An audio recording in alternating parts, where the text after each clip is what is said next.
भाइयों बहनों, डॉक्टर कुलदीप सिंह का आपको नमस्कार। आज 28 फरवरी 2025 की 28 फरवरी बहुत बड़ा दिन है और आज का live video number 14 world DNA day के रूप में मनाने की कोशिश कर रहा हूँ। डीएनए एक बायोमॉलिक्यूल है। यह हर एक लिविंग सेल में पाया जाता है। 28 फरवरी 1953 को जेम्स बैटसन और फ्रांसिस क्रिक ने घोषित किया था कि DNA double standard helical structure है। उन्होंने अपने पुराने साथियों से की गई खोज के अनुसार इसको घोषित किया था। Double standard helical structure means ये डीएनए 2 स्ट्रैंड का बना हुआ है और इससे डीएनए कोड का मालूम पड़ा। ये डीएनए जेनेटिक कोड का मालूम पड़ा और ये जेनेटिक कोड हर एक लिविंग ऑर्गेनिज्म में सेम है। लिविंग ऑर्गेनिज्म प्लांट्स हैं, एनिमल्स है, एनिमल्स में ह्यूमन बीइंग भी आते हैं और माइक्रो ऑर्गेनिज्म सभी में जेनेटिक कोड है। जेनेटिक कोड का मतलब डीएनए मॉलिक्यूल अपनी कॉपी को सिंथेसाइज करता है, एग्जैक्ट इन्फॉर्मेशन को बनाता है और ये इन्फॉर्मेशन ग्रोथ एंड डेवलपमेंट में काम आती है। बच्चे से बड़ा होता है, ग्रोथ एंड डेवलपमेंट होती है, नए सेल बनते हैं। तो ये डीएनए के जेनेटिक कोड की वजह से ही नए सेल बनते हैं, ग्रोथ एंड डेवलपमेंट होती है। लिविंग ऑर्गेनिज्म में रिप्रोडक्टिव ऑर्गेनिज्म है। स्मॉलर प्लांट्स और एनिमल्स में सिंगल सेल में तो सेम ही सेल सारे फंक्शन करता है, फिजियोलॉजिकल फंक्शन। कॉम्प्लेक्स बॉडीज़ में रिप्रोडक्टिव ऑर्गन्स का काम है गैमेट्स बनाना। तो ये जेनेटिक कोड गैमेट्स बनाता है। जैसे कि इंसान में मैं कहूँ कि एक मदर सेल से 4 गैमेट बनते हैं, मेल में भी फीमेल में भी। और ये कम्प्लेक्स प्लांट्स में भी यही फंक्शन है जेनेटिक कोड का, डीएनए का। और हर एक गैमेट में आधे क्रोमोजोम होते हैं, 23 क्रोमोजोम फॉर इंस्टांस इंसान में। जब फर्टिलाइजेशन होती है, नया ऑर्गेनिज्म बनने लगता है तो दोबारा 46 क्रोमोजोम हो जाते हैं। तो ये एग्जैक्ट इन्फॉर्मेशन जो पेरेंट्स की है वो आगे बच्चे में आ जाती है। यही प्रोसेस प्लांट्स में भी है, एनिमल्स में भी है और माइक्रो ऑर्गेनिज्म में भी है। इसलिए ये बड़ा दिन है। मैं इसको आज मनाने की कोशिश कर रहा हूँ। पिछले वीडियो नंबर 13 में मैंने घोषित किया था कि 28 फरवरी को वर्ल्ड डीएनए डे मनाएं। अब उसका कितना असर हुआ मुझे नहीं मालूम, लेकिन मैं आज मनाने की कोशिश कर रहा हूँ। अगर हम लिटरेचर देखें तो यूएस सीनेट और हाउस ऑफ रिप्रेजेंटेटिव ने 2003 में डीएनए डे मनाया था। 2003 में genomic research, human genomic research completion का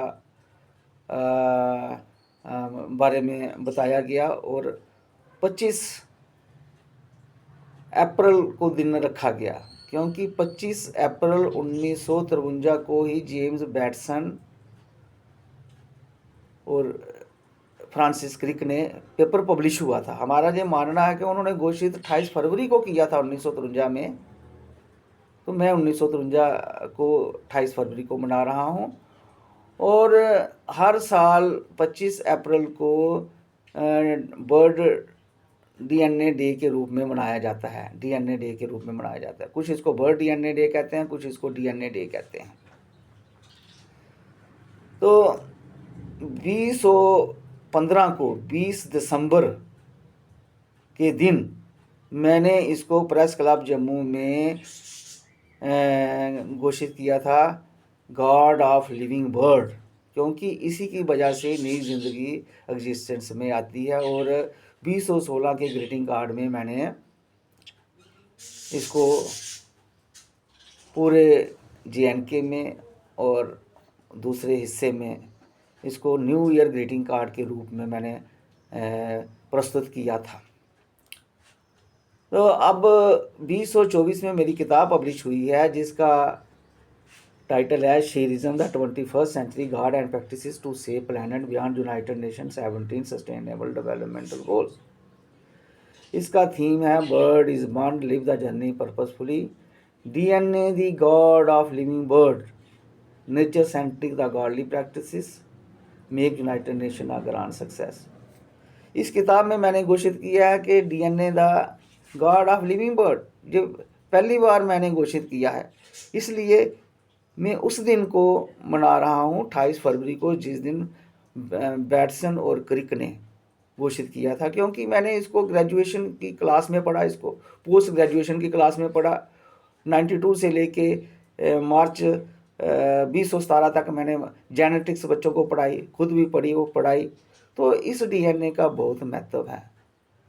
तो अब हमारे जो साथी हैं कॉलेजेस में हैं, साइंटिस्ट हैं, ये साइंस डे मनाते हैं 27 और 28 फरवरी को साइंस डे मनाते हैं। जैसे जैसे जितने जितने फंड्स आते हैं उसी हिसाब से मनाते हैं, लेकिन ये काफ़ी नहीं है। पर्टिकुलरली DNA डे को मनाना बड़ा सेलिब्रेट करना बड़ा ज़रूरी है, क्योंकि इसी में परमात्मा छुपा हुआ है। मैं नहीं कहता हूँ, मैंने धर्म के आधार पर भी कहता हूँ, मैंने धर्म के आधार पर, साइंस एंड टेक्नोलॉजी के आधार पर इस नतीजे पे पहुँचा हूँ कि DNA ही लिविंग बीइंग का गॉड है। जैसे फॉर इंस्टांस एक ओंकार सतनाम करता पुरख निर्भो निर्वैर काल मूर्त जोड़ी सहबंग गुर प्रसाद जप। ये कहता है गॉड एक है, पूरा ब्रह्मांड इसी ने बनाया है, पृथ्वी पे जीवन है, गॉड इज विद इन। अबले अल्लाह नूर पाया कुदरत के सब बंदे, एक नूर थे सब जग उपजिया कौन भले मंदे। एक ही नूर से सारा जग उपजा है। माटी एक नेक बांध कर साजे साजन हारे। वो कौन सी चीज़ है अंदर शरीर के, वो अलग अलग किस्म की मिट्टी जो है हर एक बॉडी में लगाती है, प्लांट्स में अपनी, एनिमल में अपनी, ह्यूमन बीइंग में अपनी। तो मैं इस नतीजे पे पहुंचा हूँ DNA ही है। सब में सच्चा एको सोई तिसका किया सब कुछ होई।